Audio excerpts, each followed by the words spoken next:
Good afternoon, and thank you for joining us for the Blueprint for a Highly Engaged Board presented by Katie Spencer. I am Lisa Smalls, Director of Arts Access and Learning at South Arts, and I'm joined by my colleague Hillary Crawford. I am an African American woman with long black hair, wearing blue glasses with multicolored specs and a dark green sweater. Before we begin, I'd like to offer some helpful tips for today's session. To turn on captions, click the Show Captions button in the meeting controls. If needed, choose the language for the captions if it's different from the default.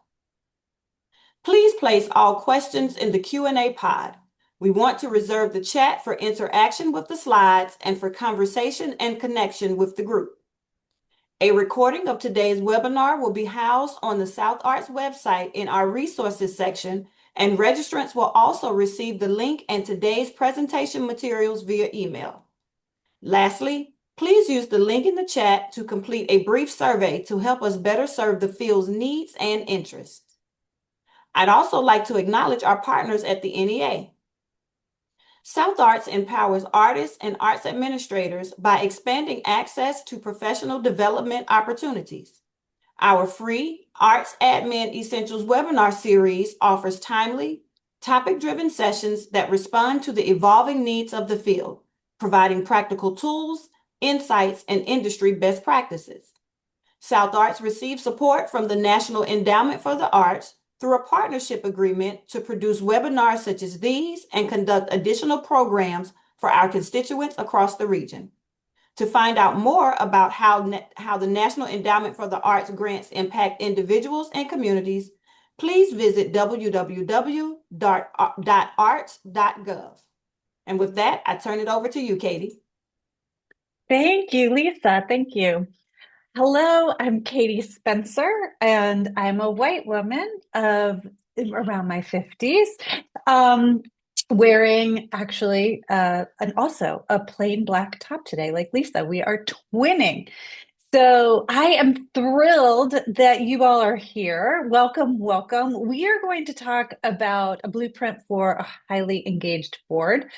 And to do that, I am going to share some slides. While I am putting up my slides, I would love for you to just put a word in the chat that indicates what surfaces for you, what comes to mind when you think about board engagement. So give me some words in the chat. What comes to mind when you think about board engagement?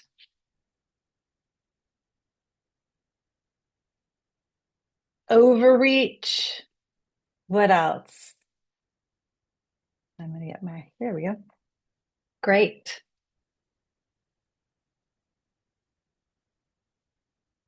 As we dive into the blueprint for a highly engaged board, what comes to mind for you all when you think about board engagement? Collaboration? Yes. Board education? Absolutely. There's a lot, right? Everything from collaboration to overreach, education in between. There's just a lot that is sort of contained in the idea of board engagement. So we're going to talk through that a little bit. What is board engagement? And we're going to talk about how you can actually increase board engagement and a little bit more, really optimize your board and activate them to be the resource and the asset that you really need for your organization.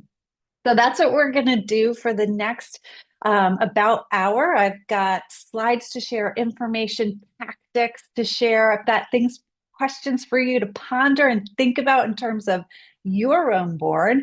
And we're going to make sure we have plenty of Q&A time at the end. So Lisa asks everybody to put your questions in the Q&A area, and we will capture those and dig into them at the tail end of this conversation, okay? So let's get started with the presentation. First, I should tell you, I forgot to introduce myself. Hang on. I'm Katie Spencer. I know Lisa introduced herself. I told you what I'm wearing and a little bit about what I look like. I am a nonprofit consultant. I work mainly in strategic planning and board effectiveness. I first worked in the nonprofit sector for over 15 years in various roles, both at local organizations and at a national organization. And I have more than a dozen years working as a consultant to nonprofits. So I've seen behind the curtain at hundreds and hundreds of organizations from both the organization side and through the board lens. So I have lots of different perspectives that I bring to this topic.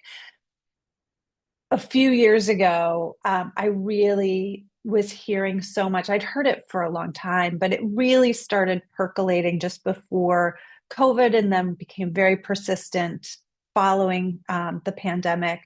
That board engagement was a topic people really wanted to work on, really wanted to learn more about.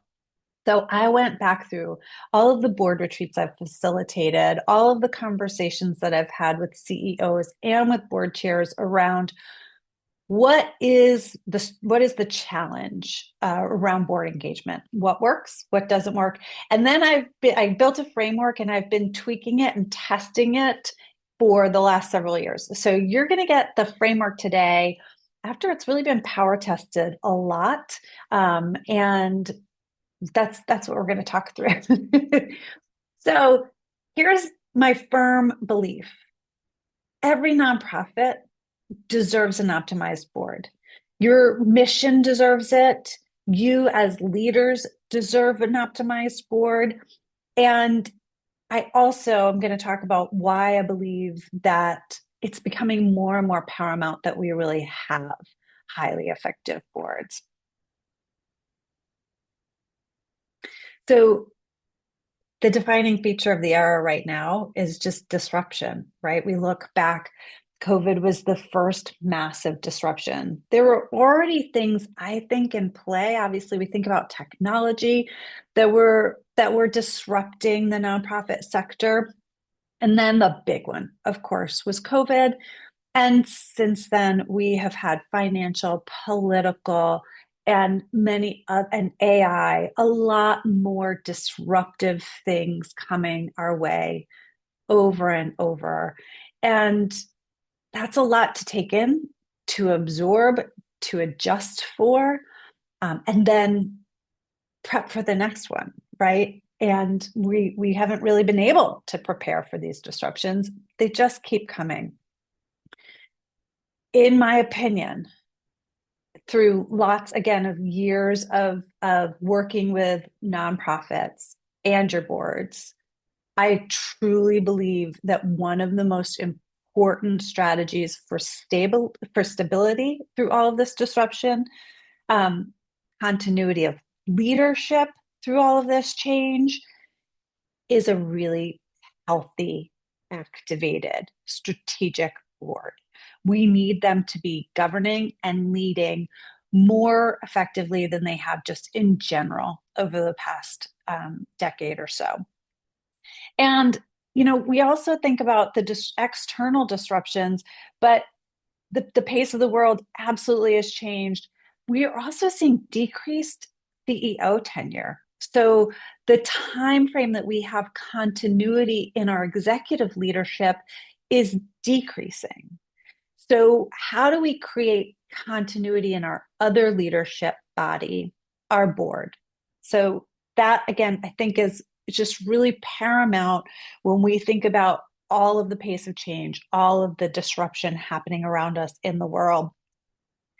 And the truth is, a lot has changed, as I've mentioned, but just leading a nonprofit in general is far more complex than it was a decade ago, or certainly 2 or 3 decades ago, right? There are so many more variables to be paying attention to. None of us thought a couple of years ago that you were going to need to be thinking about AI policies or how you use AI in your organizations, or for you all as arts organizations, where is AI acceptable? Where is it not acceptable?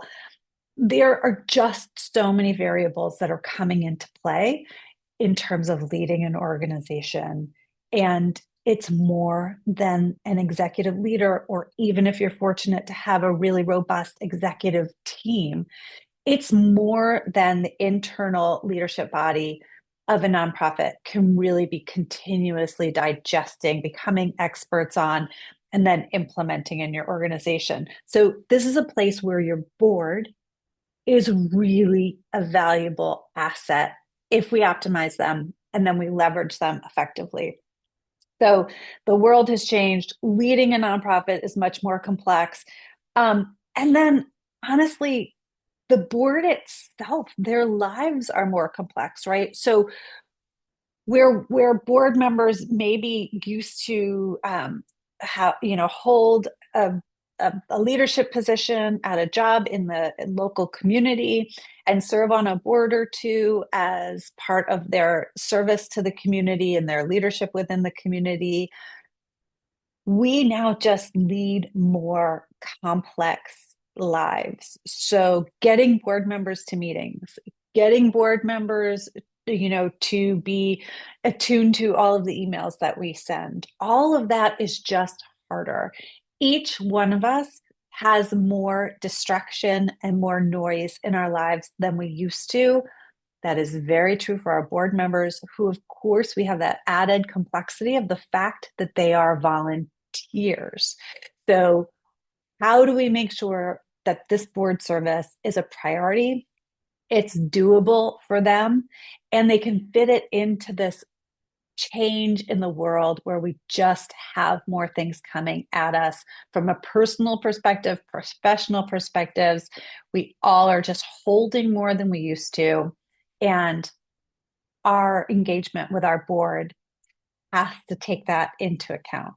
So if the world has changed, how we engage and optimize our board really needs to shift in response to that. These are a lot of the things that I see happening around board engagement tactics. So we send emails, we send reminders, we repeat things, we make requests over and over, we reschedule meetings. Does this sound familiar? Put a yes in the chat if this at all looks like some of your board engagement tactics that you have been, continually reminding folks, continually repeating the same messages over and over, switching the date or timing of that meeting so hopefully more people can attend. I'm seeing some yeses in the chat. Yeah, this is here because I've heard this from so many executive leaders. And in fact, when I ask executive leaders about board engagement, they say, I just want folks to show up. I want them to be responsive. I want them to do what they said they were going to do. And I want them to not be passive. I want them to be more proactive and more strategic. We're putting so much energy into this stuff at the top of this iceberg. You all, I hear the frustration, I hear the time consumed, I hear the sense of feeling at loss, and I also hear over and over, I can only ask so many times before my team and I have to do the work. So what you would hope your board is an asset and has capacity to do on behalf of your organization, then just to get to be one more thing on your plates as the executive team. Here's the thing. You can see this iceberg, and you've seen this analogy used before, right? We are tackling the things that we can see. But the truth is that underneath the water where we can't see, we have structural things. So sending the emails, repeating the requests, sending another doodle poll is not working because we don't have the structural elements in place. We don't have the infrastructure in place for our board to actually serve as effectively as possible. And they want to, I assure you, board members want to serve. They want to add value. When they are excited about your mission and you recruit them and they say, yes, I'm in, they mean it. They absolutely mean it. what happens is then they get onto a team that isn't really set up for them to serve in a way that fits all those things we already talked about, like the demands on life, the noise we all hear. And there's just a lack of clarity I hear from the board side, where I hear very clear things from the executive side. I hear very clear, repeated refrains from the board side. And they sound like this: I don't know what my role is. I'm not sure what the job is, and I don't know what they really need from me.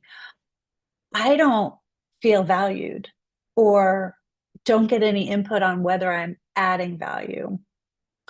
I go to meetings and I just listen, and I'm not sure why I needed to show up to the meeting. All of those things are disengaging our board.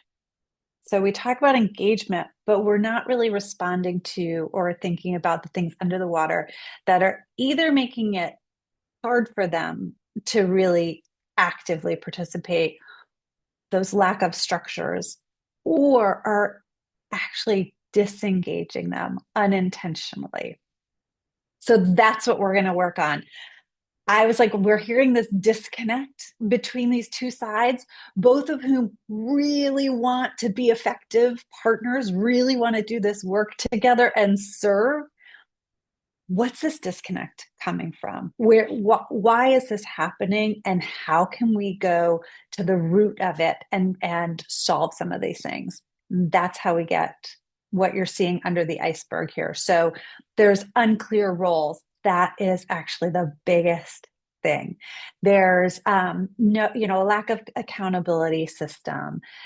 There's a bunch of different things at play, some of which aren't even on this slide, but we're going to talk about how you fix them.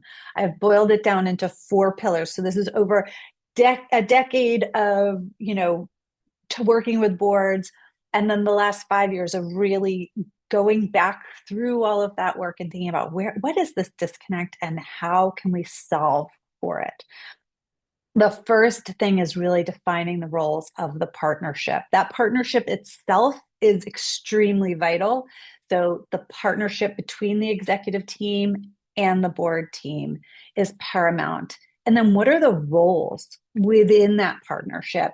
How do we really clarify whose job is what? How we handle the blurry roles in between, and make sure we are not crossing lines, that everybody is doing the work we need them to do for our organization. And then what is that work? What is the board's work actually? How do we define it? How do we map it out?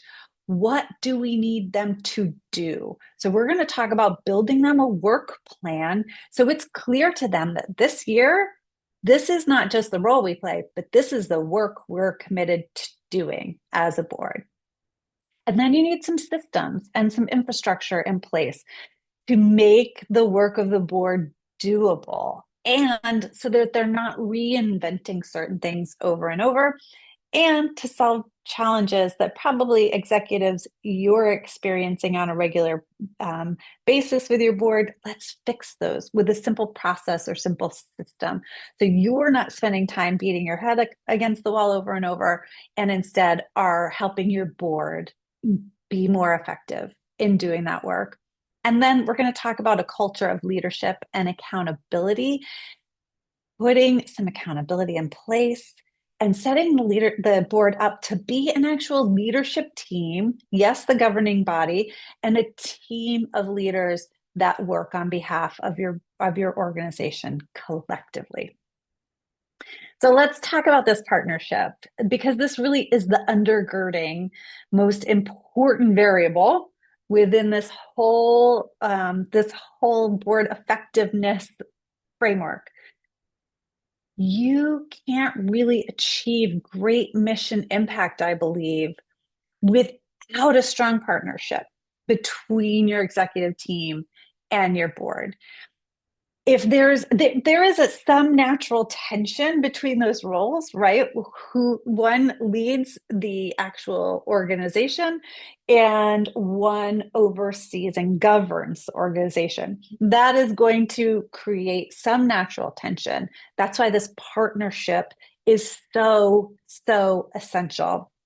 So getting on the same page, being really clear. We're going to talk about roles here in just a second. Building trust, building open communication and alignment between these two partners is so vital. And you've all felt it, I'm sure, when you aren't in alignment or the trust is not feeling strong, right? You feel like you're butting up against your board. You feel like they're a roadblock for you.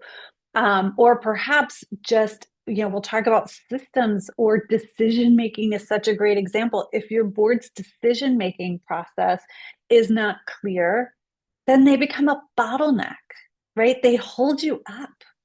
And instead of helping accelerate your work, they're slowing you down, creating frustration. They just need a decision making process, right? But you all, if you have a strong partnership, can talk about that, can say things like, I feel like the board's decision making is keeping us from really moving as quickly as we would like, or advancing our goals as much as we would like. What can we do to, help make a decision making process that will enable our work to advance more rapidly? Whatever the conversation is, wherever the sticking point is, a strong partnership, you can contain that stickiness, converse about it, and collaborate on creating solutions instead of living in the frustration. So building a really strong partnership is the first place to begin. So, what is your ideal partnership between your CEO and your board? It's not the same at every organization, and it's not necessarily the same in every chapter of your organization's life. You may need a slightly different partnership with if your organization is about to grow rapidly, or if you are about to head into a capital campaign. You may need your board partners to show up a little bit differently in that moment in time, in that period. Um, but what is, define that ideal partnership.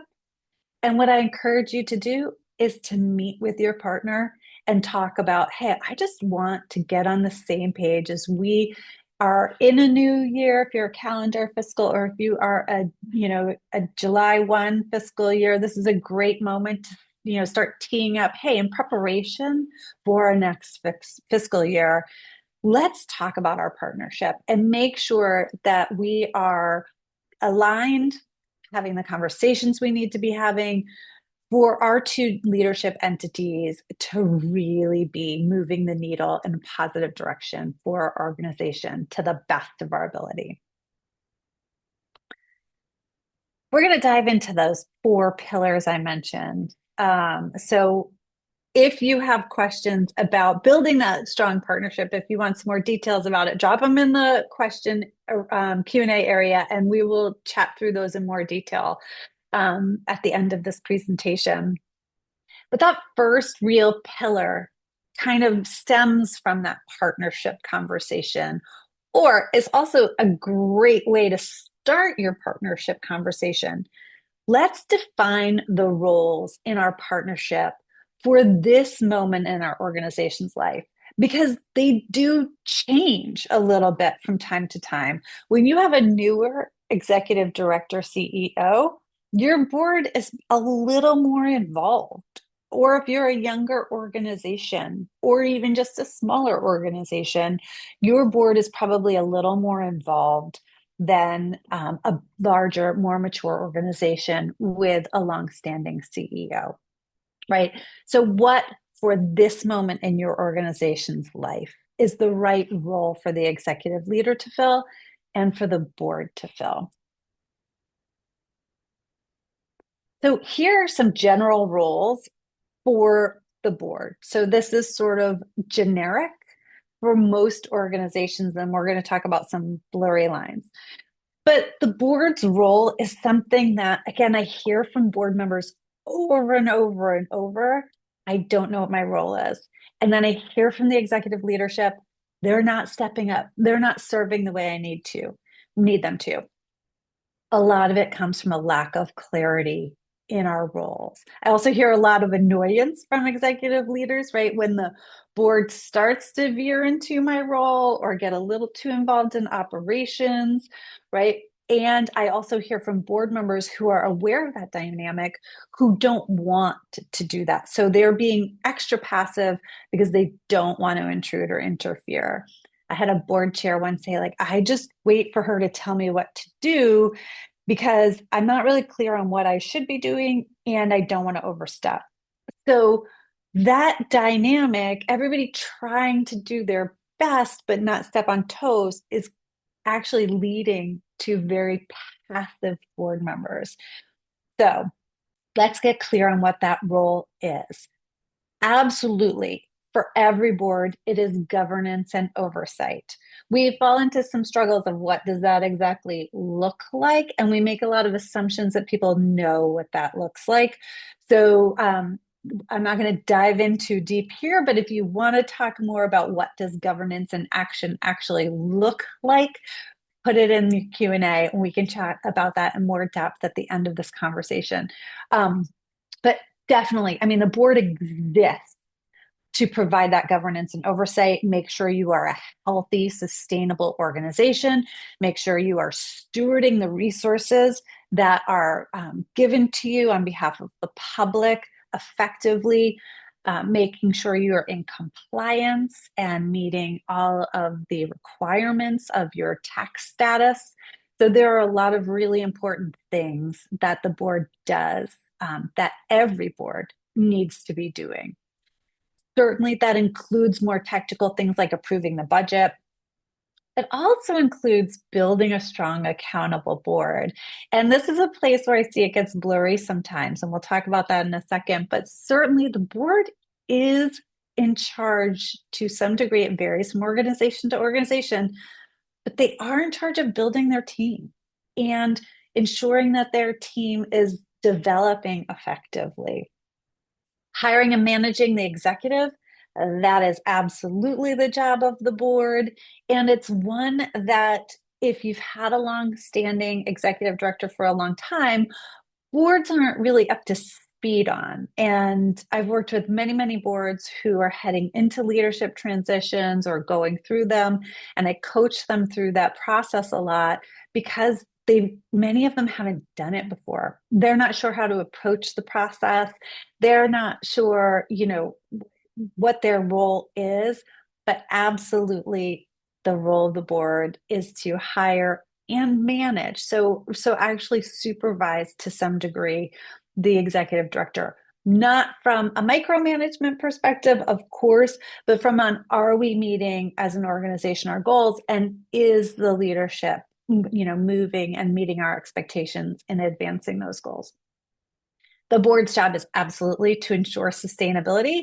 This also gets interpreted different ways around fundraising. We'll talk about that in just a second, but ensuring the long-term viability of the organization is the purview of the board, as is strategy, which I don't have up here. I think I have it in the combined role, but risk management is definitely part of the board's purview, making sure that we are forecasting risk, planning for risks, and then forecasting in general, like what's coming in the world, what's coming down the pipe that may impact us positively or negatively. But your board are sort of your eyes and ears in the external world. So they're helping you forecast is a really big, important job. So the CEO, this is a smaller list, but not because your job is small. Your job is gargantuan. And in fact, each one of you probably has a very different job description. And I would imagine it's different than the day you were hired. I bet it's grown and probably needs some updating. But generally speaking, the job of the executive director CEO is certainly to hire and supervise staff, manage the budget. So put the budget together. Once it's approved by the board, actually manage it, bring the strategy to life.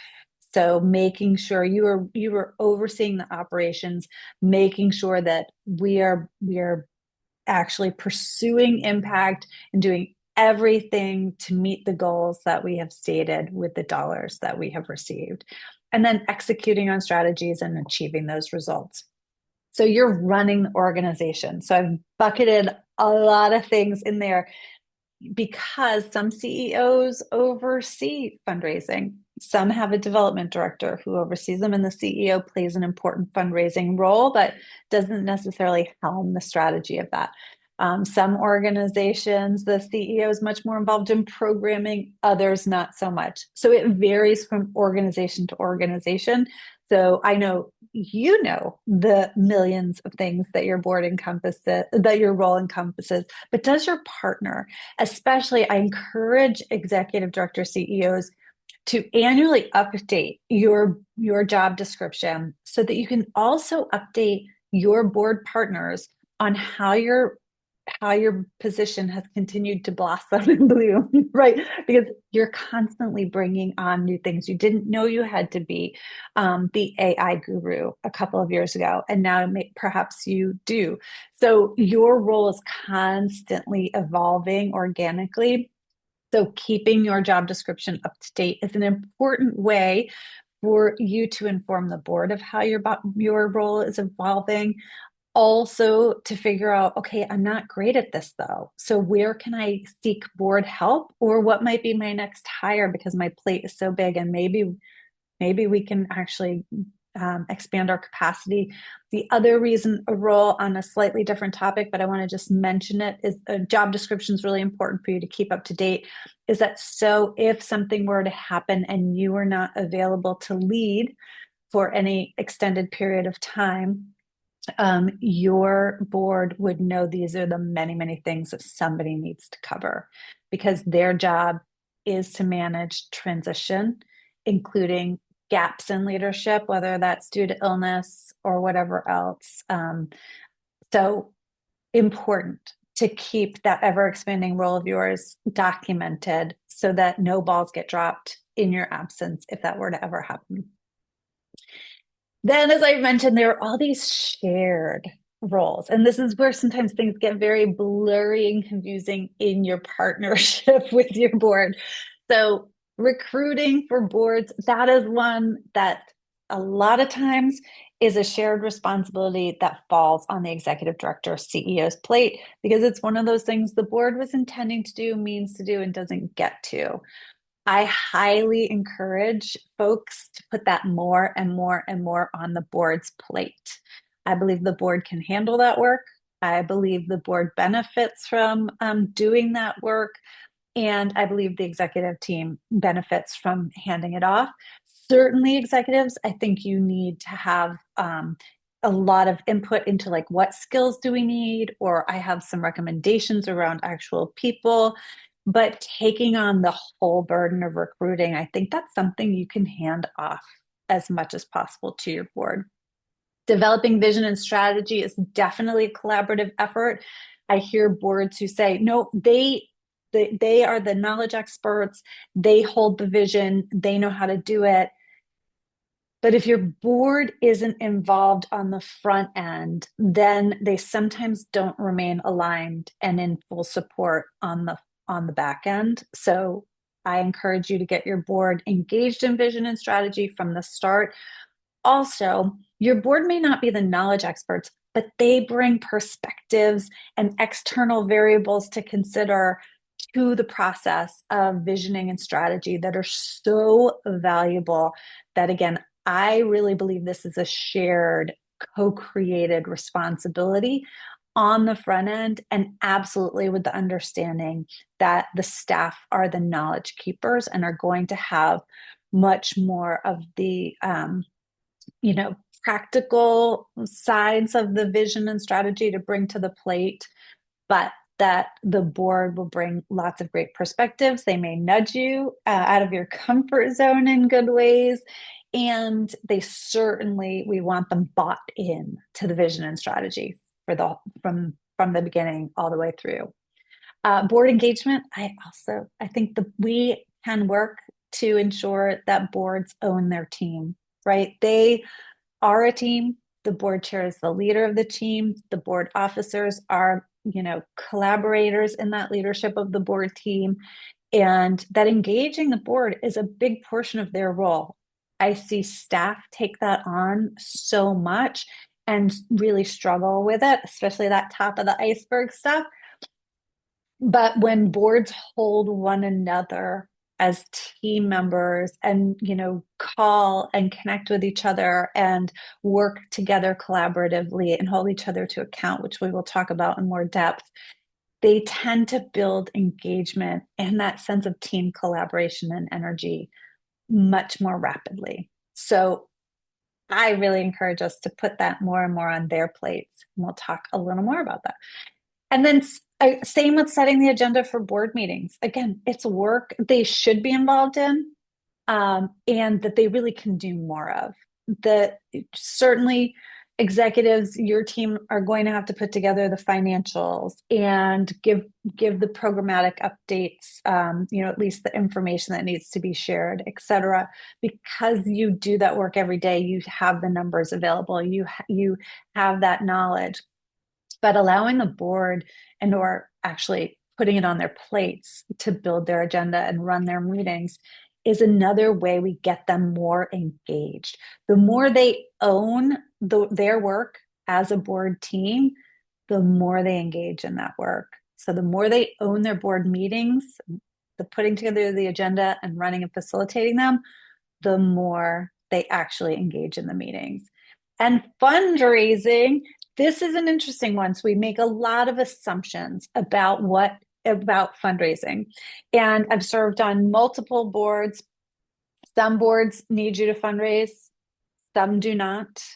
Some, fundraising means buying a table at an event or bringing X number of people to an event. Others, fundraising means actually soliciting $5,000 each as a board member or whatever it is. So it varies greatly from board to board. So we can't assume that folks, A, know that being on a board means fundraising, or B, what fundraising means, what it looks like, what's entailed, what the actual role of the board is in fundraising. So getting really clear on these shared responsibilities, not making assumptions about who plays what role or what that role looks like, especially if you have been frustrated that your board is not fundraising. I highly encourage you to really get clear on what you're wanting from them, what you're asking of them, what that looks like for them to actually meet your expectations and do that work. That is really essential. I keep hearing from folks on boards like, Katie, I'm not a professional fundraiser. So that's one thing. And the other thing is like, on the executive side, I hear, we don't need them to actually call and ask for $10,000. We need them to just introduce us to potential people. Oh, well, that's a totally different thing because your board member thinks you want them to call somebody and ask for $10,000. That's what they're thinking when you say we need you to fundraise. Or if the budget says board $50,000 and then just a blank next to it. What does that mean? How does the board bring in $50,000? What do they do to make that happen? What are they really responsible for? And when I keep hearing from executives that most of the time that looks like introducing us to prospects, that is a completely different job than what your board members see in their brain when they think that they have to fundraise. So we have to get really clear about what is that role? What does it look like? What are we really asking folks to step up and do? So what is the role of the board that you need from them now for your organization, again, in this chapter, in this moment? Drop in the chat, like, what kinds of things do you really need from your board? What role do you need them to play? How do you need them to best serve your organization? Again, at this moment in time, what would be really valuable for you? Drop it in the chat. And when you think about your partnership, where are there areas for you to get more clear? Like, what would you like to clarify more in your partnership roles between your board and you as the executive? Raising money and building processes for rebuilding, for the building. Ooh, yeah. Yeah. Awesome. Any other thoughts? Drop it in the chat if you have some. Being present and participating. Yes. Huge, huge. So showing up, being engaged when you show up. Awesome. So the second pillar is clarify the board's work. So if we've clarified their role, what role we need them to play in our partnership, now what's the work that we need them to do? So if they were wildly successful, what will they have done? What work will they have accomplished? Think about that for a second. What will your board have accomplished if they met your wildest dreams? What will they have done? And when I ask this question, a lot of times executive folks aren't sure because it's hard for us to pause to really think about that. We need you to pause and think about what do you really need your board to accomplish, and then get clear on what we're asking them to do. Because again, as I mentioned a few times already, they're not sure. I think we make a lot of, again, assumptions that everybody knows what they need to be doing. We went through an orientation, there's committees, and it's amazing that because they don't live in this every day, you live in it every day, right? So you're making connections in your brain to the work itself that the board is not making because they don't live and breathe this every day. They don't have the context of the day-to-day operation that you do.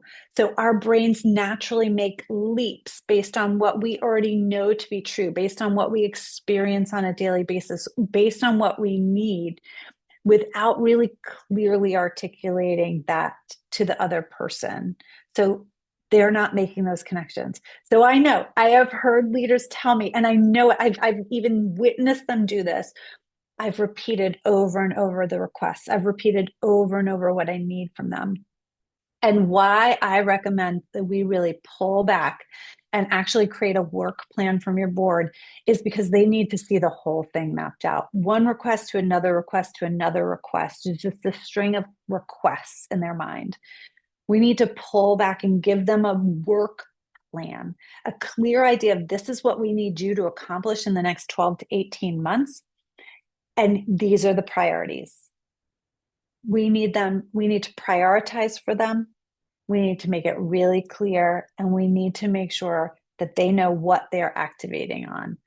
So this changes again year to year. What you need from your board may be different this year than last year. If you are acquiring a facility, it is definitely different work for your board than the last year. If you're going into a capital campaign or a CEO transition, organizations in crisis, your board is going to have to roll up their sleeves and do some different work. Or if you're growing, merging, etc.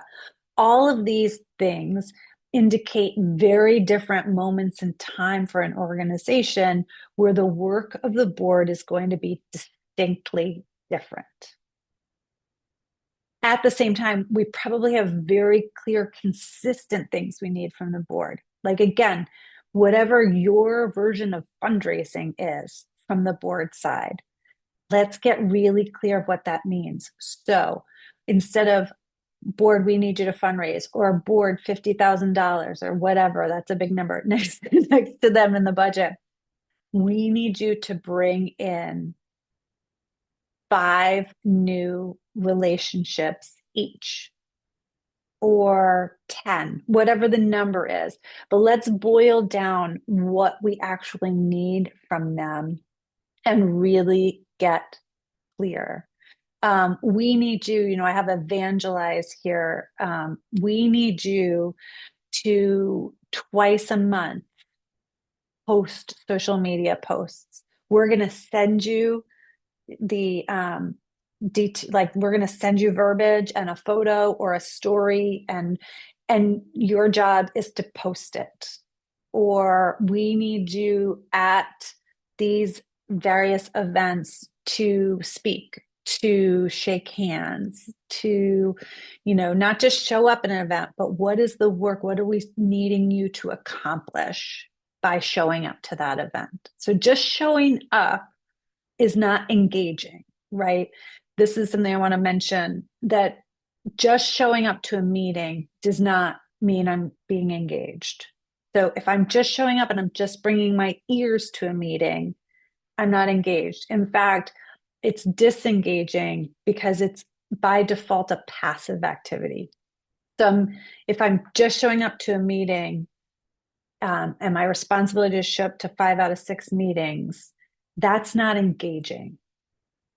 Now, if I show up to a meeting and I'm expected to have read materials and be prepared to answer or discuss this particular strategic question, and then there's 15 minutes in the agenda to discuss that strategic question, that's engaging. If I get to talk in a meeting, if I'm asked my opinion in a meeting, if what I bring to the table, my perspective, is important in regards to this strategic question, that's board engagement.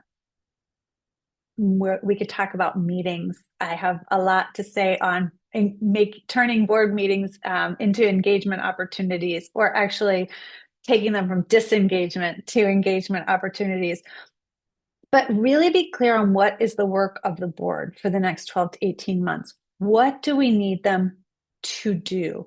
Be really specific. How will they accomplish it? And how will they measure it? And then I encourage you to actually put together actually, let me rephrase that. I encourage you to co-create with your board a work plan, a very simple work plan that has your 5 or 6 big bucket priorities that you need the board to focus on, the activities you need them to do, and the goals by which you will measure them.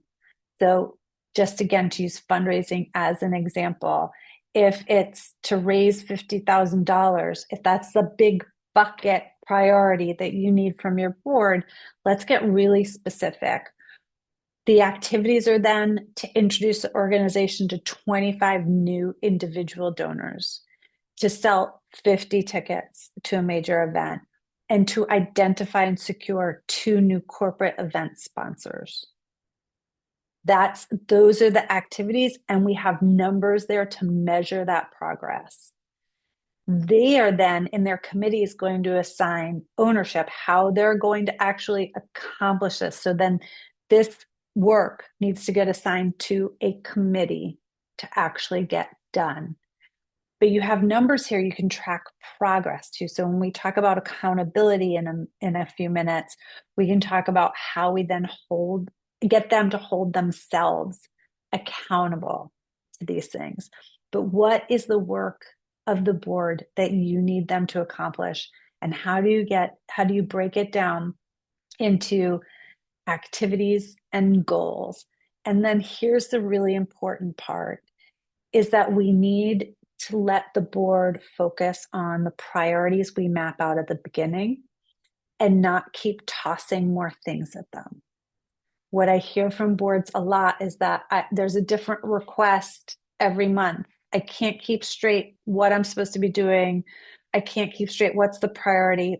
Where do I need to really be, focusing my energy? If I can only do so many things, like which one of these am I supposed to do?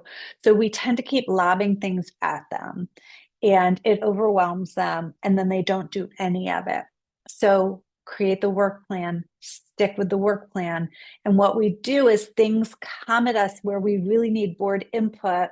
I highly encourage you to do a couple of things, not overwhelm just your executive committee, but think about who is the person most interested in and skilled to speak at this particular event. Let me individually reach out to them and see if they're available to do that. Who is the person most skilled and interested in coming with me to this foundation for this ask that we're making where we really want board representation? Let me make an individual ask to them of that. We have a special event coming and we want board members to engage with some of the kids participating in this event. Let me again make specific asks to a couple of people and then spread the wealth of those asks and not overload one specific individual. And also, when you make that ask, be very clear. This is in addition to the priorities we've already mapped out for you. So if this is going to deter you from doing the work that you've already committed to, let me find somebody else to do that extra activity. This is extra credit work, and I don't want it to distract you from the work that you've really committed to in your committees and as a board as a whole. So we tend to distract folks by lobbing out more and more things because they're coming to us continually, right? And they're all important and we want to do all of them and we need the board there. It's really important that A, you keep your board focused on the priorities you map out in their work plan, and that B, you are strategic in which of those things you actually do take on or put in front of the board and how you put them in front of the board so they don't become distractions or again pile on situations where in an attempt to engage them and give them things to do, we wind up disengaging or overwhelming them. So again, what do you need your board to accomplish and lead this year? I highly encourage you to take some time to think about that and then bring it to your board leadership partner and talk about a retreat is really an ideal scenario to collectively map out the work of the board. I'm a firm believer in board retreats. That's number one. I'm a firm believer in that. I'm also a firm believer that board retreats should not just be for team building. You will team build by working together to create your clarity around the work of the board for the year. Pillar 3, systems and structure. So nothing's really sustainable or highly effective without some structure, something that holds it together, something that makes sure it's replicable and doable and ensures continuity. You all have new board chairs every couple of years. So sometimes I see board chairs like reinventing systems and, let's put some systems in place so they're not reinvented every year. A new board chair knows what the systems are. They'll bring their flavor to their leadership role, but they're not reinventing how the board works over and over. So structure, you have your general structure of a board, officers, hopefully. I see a lot of times boards either with limited officer structure or inconsistent officer structure and struggling with succession around chair, mostly around the chair role. But so a common structure is chair, vice chair, treasurer, and secretary. Now, you don't necessarily just ascend from secretary to treasurer to vice chair to chair, nor should you. I would never make the best treasurer. So probably you don't want me in that role. Not all treasurers make the best board chairs. So, but they may. And you may want a treasurer if you're going into something really financially complex as your board chair. But you want people in the right roles, right? I really like a vice chair to chair succession plan and the vice chair and chair overlapping for a year and being brought into a lot of the same meetings together. So the vice chair is ready for the baton handoff when it's time for the chair's term to end. Um, I do believe in terms. I believe we need to make sure there's fresh perspectives, make sure that the also people committing to a chair or vice chair role know, okay, I'm going to do this. I'm going to give it 100% for 2 or 3 years, but I'm not giving up, all of my free time for the next decade. So it allows people to really commit, give 100%, and it allows for fresh perspective and really important nuanced changes in leadership that we sometimes need on the board side. Committees, really vital. A lot of times, though, we have committees that don't necessarily do a lot. Like they exist in name, but they don't have a true purpose. So I encourage you, if the committee doesn't have work to do, let's go back to the work plan. If they don't have work to do, you don't need the committee. That work of whatever that committee is holding for you can go live with another committee potentially, or they're just not needed. They're there in name only, which is a disengaging thing. So we actually lose engagement when we have to go to meetings and there's nothing to do. So let's get rid of that committee. Or also sometimes it's like, well, we're going to need them next year, or whatever. Okay, an ad hoc committee is a great short time committee for a very specific purpose, but not something you need long term.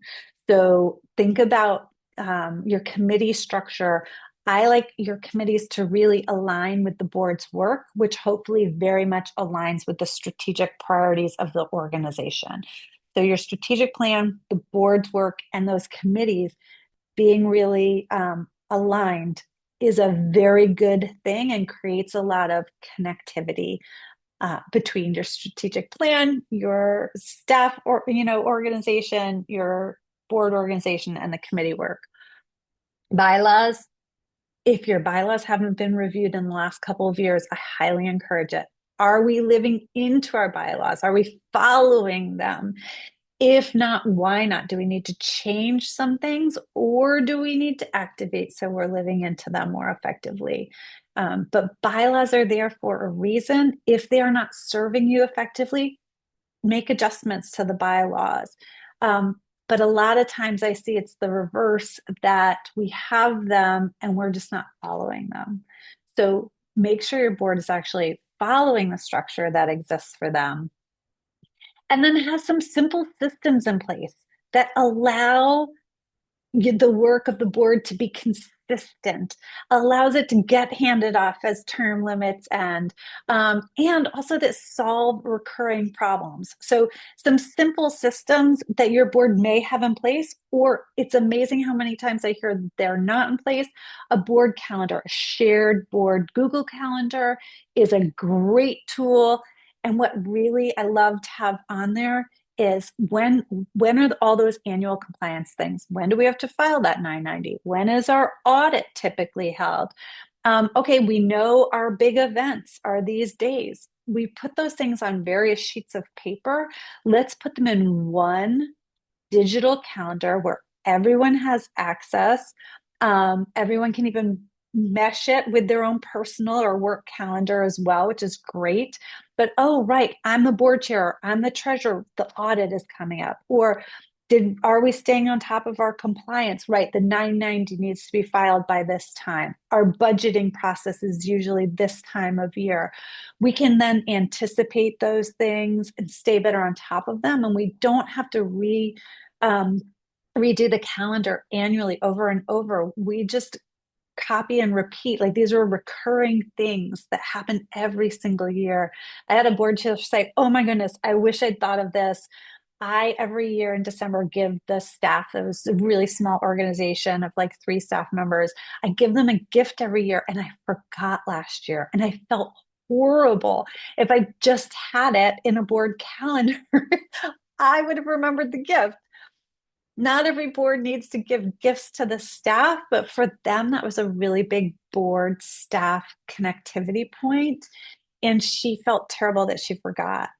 And when she hands but the board chair baton off, somebody else can keep up that tradition because it's in that calendar.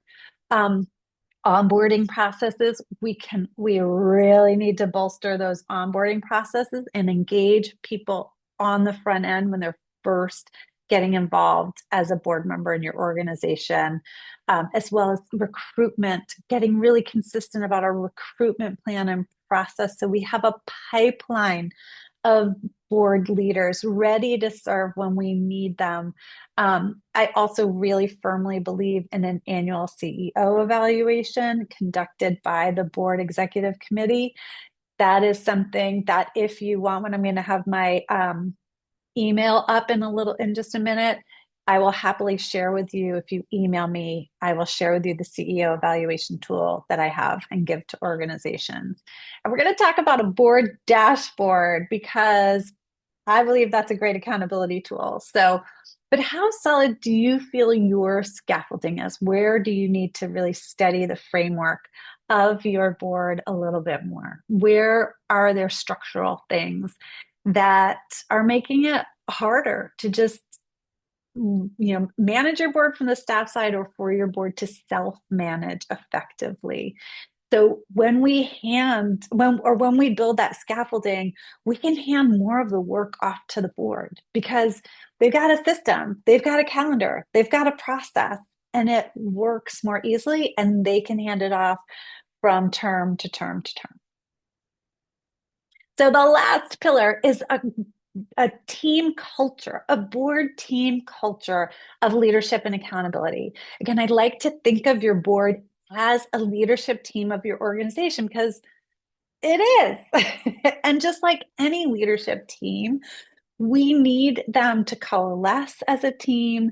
We need them to have their own, kind of things traditions and the ways that they work and the ways that they make decisions and that kind of thing as a team, and make sure that those are functioning in a way that works effectively. Like I mentioned a little bit back, if the decision making process that the board goes through isn't working, or there just isn't a process, so we leave a lot of meetings wondering, like, was a decision made? If it was made, are we activating on it? Is there another step to take? If you feel that way after meetings with your board, or your board members are feeling that way, a lot of board members feel like, well, I think we made a decision. I'm not sure what I'm supposed to do though. Then let's map out a really simple decision-making process and a check-in for, okay, if we made this decision in this meeting, what's the next step and who owns that next step? That also builds towards accountability. So little simple things like setting a decision-making process, and every meeting we say, okay, what were the decisions made? What are the next steps based on those decisions? Who owns those next steps? That's a really simple thing to close out every meeting. That is both a process. It's just what we do. It's a process at each of our meeting, and it builds leadership and accountability for your board. So some of the fastest tactics to building a culture of leadership. The first one, tell me if you feel this at all, say a yes in the chat. Stop doing your board's work. So I say this because I hear executives tell me over and over how much they are doing that they either wish their board were doing, that the board had said they were going to do, that the executive is now doing. And here's the thing, I don't mean to equate your board by any stretch to my teenagers, but if I keep cleaning my 15-year-old's room, she's never going to clean her own room, right? So does that mean I live with a little bit more mess and frustration because I'm holding her to it and it's not exactly as smooth as if I just went in there and did it? Yes. Am I setting her up to clean her own room, hopefully for the rest of her life at some point? I sure hope so. But um, with your board, when you start enabling them and giving them the tools to facilitate their own meetings, to, I believe, take their own meeting minutes, especially with AI these days. That is not a heavy lift, or to call and follow up with each of their own team members who weren't able to show up and just check in and say, hey, we missed you. Hope you're okay. If you want to know updates from the meeting, the top headlines, let's chat for 5 minutes. Those are all things that you may be doing as an executive leader that your board can be doing. Let's give them their work to do. It will free you up, but also it's enabling them to lead their own team and become, have more ownership of their role, of their work, and of one another as a team. Change your meeting agendas. Okay. So that it really optimizes board leadership and engagement. So I mentioned that I'm a firm believer that board meetings are your absolute best time to engage your board members. They are present. Let's maximize their attention by getting them not to listen, but to talk, to engage, to activate. So a couple of quick ways to do that: reduce the number of updates in your board meeting, and also turn those updates over to committee chairs. So have your committee chairs leading the work of their committees. Reduce those updates. Your board needs to be informed in order to govern. There are other ways also to deliver updates through videos or just shorten them. And again, handing those updates off to committees as opposed to your staff, again, puts the ownership of that work, whether it's the finance update, the programmatic update, the development update, on the board.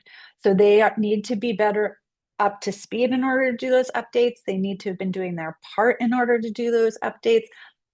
And they're owning their meetings and their leadership. You can also activate, put some 5 or 10 minutes of activation in your board agenda where they're actually doing work together. So whether that is writing thank you notes or making thank you calls to donors, or whether that is in that moment doing a social media post. Okay, everybody, we sent you the story. Now we want you to post it. So some of the work that you want them to do on a regular, consistent basis, have them, once at every board meeting. I think there should be some activation, but it doesn't need to be the same activity at every board meeting. But have them do that work for 5 or 10 minutes. It helps them get into doing that work. It helps them get comfortable doing that work. And it reminds them, like, oh, right, in 5 minutes, I can actually do something valuable for this board. It's engaging, and they are doing it together, which also builds their team and their culture as a team. Another really great thing that I think is highly essential for board meetings and is highly engaging is, as I mentioned earlier, to put a strategic question on the agenda. Make sure everybody knows what that strategic question is in advance and has any materials they need to prep on it. And then have a good 15 or 20-minute discussion where folks are actually engaging in an important topic, adding value by adding their perspective, and really, really being involved in the meetings. If you have a couple of very vocal people, then go around the room and make sure that we're going to make sure everyone gets a chance to say something on this topic. So we're going to go around the room and ask everyone to participate. Folks are also more likely to be prepared if they know that we're going around the room and they're going to have to say something on this topic, right? I'm probably going to do my homework if I know everyone's expected to participate. But that is engaging. It is not engaging to come to a meeting and just bring our ears. I have left board meetings before and gone, I don't know why I was there. They didn't need me. I mean, they could have sent me a recording. Like, my presence didn't matter in that meeting at all. That is very disengaging. That does not make you feel valued as a board member. And it certainly doesn't make the next meeting a priority in your calendar, right? If something else comes up, why am I going to go to that meeting when they didn't even need me? So your agenda should be built. So the board members who come know they're actually needed, that their presence matters, that their input is important. And then structure your board, as we talked about, to facilitate doing the work that you mapped out in their board work plan. And then accountability. This is the most caring thing we can do. And just due to time, I'm not going to belabor my theory on this, but it's actually really caring for your organization, caring for your mission, and caring for the board members who want to serve and want to do their best. It's really caring to hold them accountable. If we don't hold them accountable, if we don't check in on them, if we don't follow up and they're like, well, I mean, nobody seems to really care, they're not able to really succeed and be the best board members they can be. And they didn't sign up to be meh. They didn't, I promise. They signed up to add value. So holding them accountable actually helps them become the board member that they really signed up to be. So a simple tool to help your board members be more accountable is to take that board work plan and create a really simple dashboard. So that dashboard, and if you email me, I can send you a template, a very simple template that I have too, that's a board dashboard accountability tool. And it is simply, here's what the board's work is, here's the goal we set, here's our progress as a board towards that goal. And so they are showing up at every meeting and updating each other as a collective team on our progress, and then talking about where we're falling short, where we're getting the work done, what we need to make sure we meet that goal if we're not quite meeting it, as opposed to you saying, you guys are not getting done what you said you were going to get done. They have a tool to monitor their own progress and hold themselves accountable. And if that's on every board meeting agenda to review the dashboard, just 5 minutes, they are watching their own progress. And I'll tell you, they don't want to be the person who showed up not having done their part, right? So that's a positive side of peer pressure. They're going to want to have brought in the introductions and say we're supposed to have, or sell the tickets they were supposed to have. If we know in every meeting we're going to review not who didn't do their part, but how we as a team are doing together to reach our goals. And then, yes, have a follow-up process for committee work, whether that's the chair calling and following up with everybody, or a group chat where, okay, I love a great tool like a Voxer is a really great group chat tool where folks can be like, yeah, I sold 3 tickets. All right, I sold 4. Woo! I mean, if everybody is putting in how many tickets they sold to the event, like I want to dive in, I want to jump in, I want to be able to say I sold a couple tickets too, right? I don't want to be the quiet one on that. So having some fun ways to build a process for folks to follow up with each other as a team on their work, on their meeting attendance. I mentioned like calling and saying, we missed you. Like your presence is valuable. And the fact that you weren't here, we missed you. We want to catch you up. Just let's have coffee or let's have a 5-minute chat and I'll fill you in on the meeting and what next steps are. Board giving also, let's put following up with folks on board giving in the board's hands. I've had treasurers, development committee heads, board chairs, all do that work of following up on actually, if you have a give and get, actually writing the check and getting it in on time. And I asked the board, do you want your staff to be spending time on that or on the mission? And if you want them spending time on the mission, then who on the board is going to follow up and make sure those board checks get in? So there are a number of different ways to hold people accountable, but I love the dashboard and the idea of just implementing a process that, yes, we're going to hold ourselves and one another accountable, not the staff constantly repeating the same requests over and over that fall flat until they just do it for us. So identify out of this whole presentation, out of this whole hour, I've been talking really long. I'm sorry, we need to get to questions.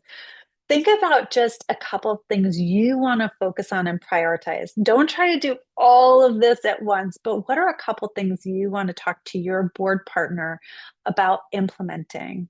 And what's the next step to do that?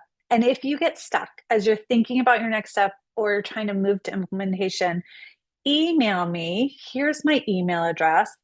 Email me and I will help you think through, okay, why are we stuck? What's the next step? Okay, don't hesitate to reach out.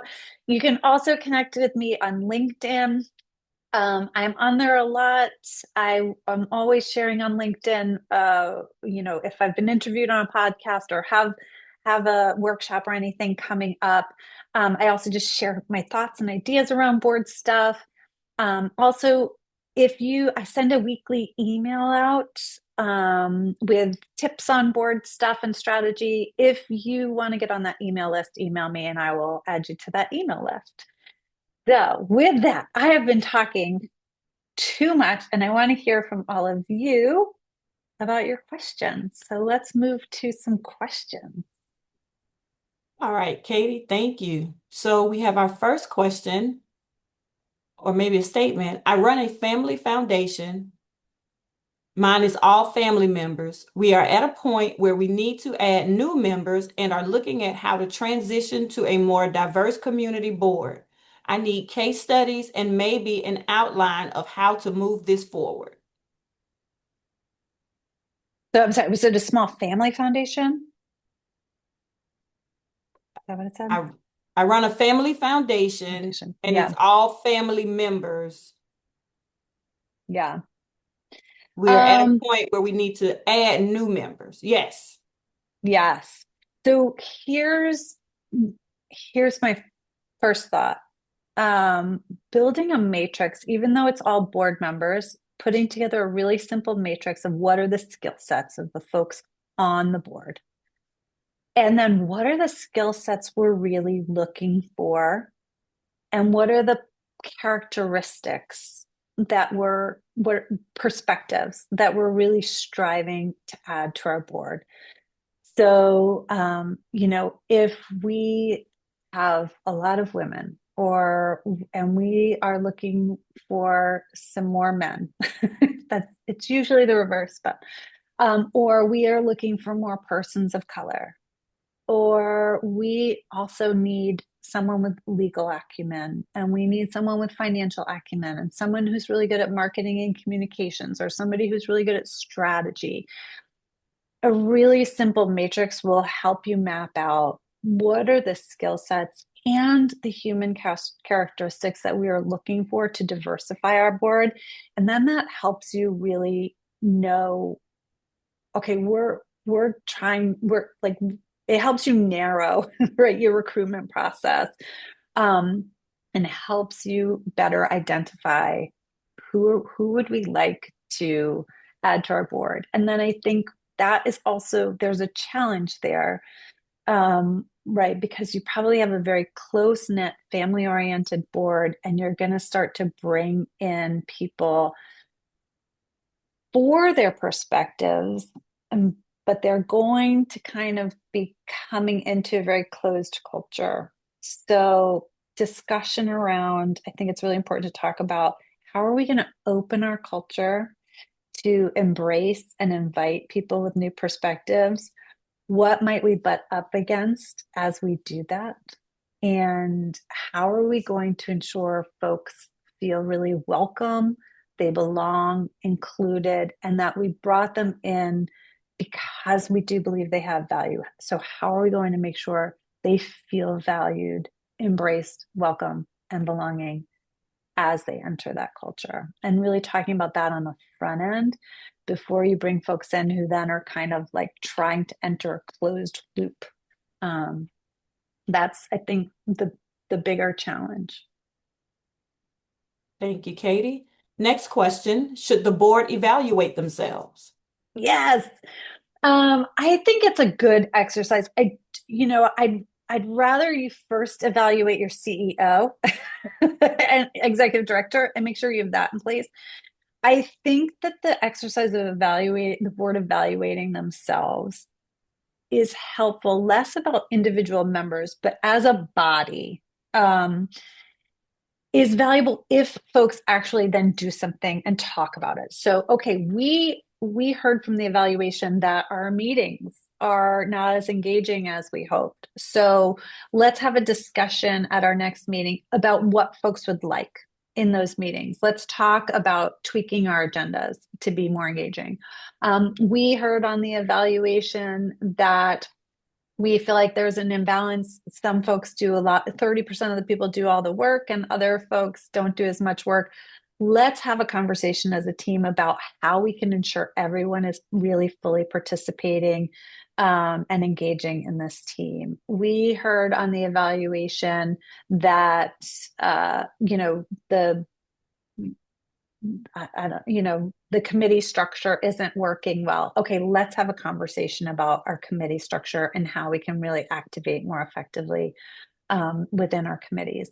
So I think it's really helpful to highlight the places as a collective, less about this individual board member isn't doing their part or this one is. You should probably already be able to recognize that, but instead collectively, like, where are we as a team? Do we feel like we're not functioning and we need to tweak either some of our structures, our systems, or our culture to better serve as a team? All right. And a quick follow-up to that, should those evals be anonymous? I don't necessarily think they need to be anonymous because hopefully, again, you're really focused on the collective. I also think boards should be board members, building a culture of leadership is also about being willing to voice your opinions and put it out there. Now, I keep hearing too that board members need to feel safe. They need to feel like their opinion is welcome and in order to voice their opinions and be really honest. But I think if you're building a culture of leadership and accountability, then having people, you know, they're leaders of an organization, so having their name on it shouldn't be a huge problem, especially again if you're really thinking about evaluating the team as a whole, less about the individual members of that team. All right. And our last question, suggestions for getting folks to read the items in the consent agenda before the meeting. Oh, yes. Oh my gosh, right. This is a hard one. Leslie. So right, it it's sort of like the difference between a lecture class of 400 students in college and a seminar class of 15, right? When we're going to be talking about certain things, you're more likely to do the homework. If you're like, I'm one person in a sea of 400 and nobody's calling on me, well, you're not likely to do the homework. It also, if you're talking about a consent agenda, um, I think it's really important to continually reiterate the governance duties and responsibilities to board members that yes, we are just going to vote on this as a whole, but know that your vote actually means something. When you vote, you're taking on a fiduciary responsibility. So just like in your personal life, you should never sign a document you haven't read. You should never vote on a document you haven't read as a fiduciary of the organization. Like this is your main job as a board member is to govern and oversee. So we need you to actually read these documents. And I think that's something we have to continually repeat, remind our board members of. That's really a great job for the board leadership, for the committee chairs, the board chair, to continually reiterate, we're going to have a consent agenda. We're going to do that so we can really dig into conversation, but we're not doing it to devalue the information that we're voting on. We still need you to really digest what you're voting on and make sure you are an informed fiduciary of this organization. So I would encourage you to just continually reiterate that responsibility, and that the information reading, like, is that the most exciting part of being a board member? No. Is that one of the most responsible parts of being a board member? Yes. I just recently was listening to a podcast series on some fraud in nonprofits, and it's one of those places where maybe some of these things could have been caught, maybe not. I've certainly seen a lot of incidents, not of fraud, but of organizations winding up in crisis, where if boards had really been looking at the budget, really looking at the P&L, really looking at cash flow statements, somebody might have asked the question that would have saved the organization from the near crisis or crisis, might have found the fraud, right? So the board really reading those materials with a critical eye or with a curious eye, and then asking questions. So if we have a consent agenda, but you have a question, we have to dig into that question, because that's good oversight. So I believe in consent agendas as long as they are not eclipsing the opportunity for people to raise their curiosity and raise questions. All right. Thank you, Katie. I'd also like to You're thank welcome. our attendees for joining us. I have placed the link to the survey in the chat, so please take a few moments to complete that for us. And we hope to see everyone again next month. Thank you. Thank you, Lisa. Thank you for everyone. Bye.